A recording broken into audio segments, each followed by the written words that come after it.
খেলার মাত্র 5 মিনিটেই বল জালে পাঠান মেসি। এটি হতে পারত বিশ্বকাপে মেসির 14তম গোল, কিন্তু ইতিহাসে সেই মুহূর্তের জন্য তাকে আরও অপেক্ষা করতে হবে। রিপ্লাইতে দেখা যায় মেসি খুব অল্প ব্যবধানে অফসাইড ছিলেন, তাই তো শেষ পর্যন্ত গোলটি বাতিল করা হলো। অবিশ্বাস্য ব্যাপার হলো মেসির গোল বাতিলের পর একই অভিজ্ঞতার সাক্ষী হলো আলজেরিয়াও। অফসাইডের কারণে তাদের করা গোলটিও বাতিল হয়ে গেল। উদযাপন করেও লাভ হলো না আলজেরিয়ার। তারা গোলটি করেছিল ম্যাচের মাত্র 8 মিনিটের মাথায়। এর কিছুক্ষণ পরেই অপেক্ষার অবসান ঘটিয়ে কোটি সমর্থকরা তো এমন কিছুর জন্যই অপেক্ষায় ছিল। ডি বক্সের বাইরে থেকে মেসি যেভাবে গোলটা দিল, এক কথায় অবিশ্বাস্য। ম্যাচের 17তম মিনিটে 39 বছর বয়সে আরও একবার নিজের পায়ের জাদু দেখালেন ফুটবল বিশ্বের জাদুঘর লিওনেল মেসি।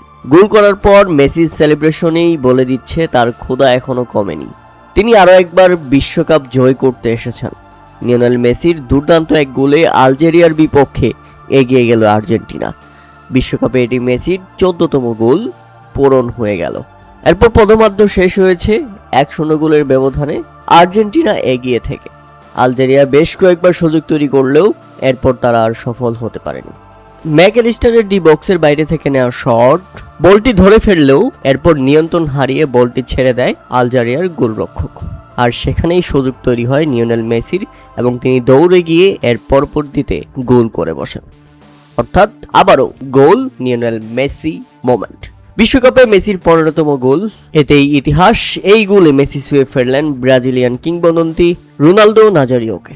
তাতে 2-0 গোলে এগিয়ে গেল আর্জেন্টিনা। গোল এবং হ্যাটট্রিক।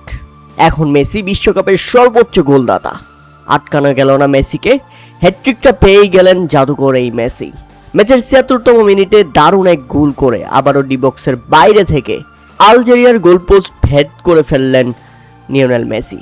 আর তাতে প্রথম ম্যাচেই এবারের বিশ্বকাপে লিওনেল মেসি তুলে নিলেন নিজের প্রথম হ্যাটট্রিক। এক কথাই অবিশ্বাস্য ছিল।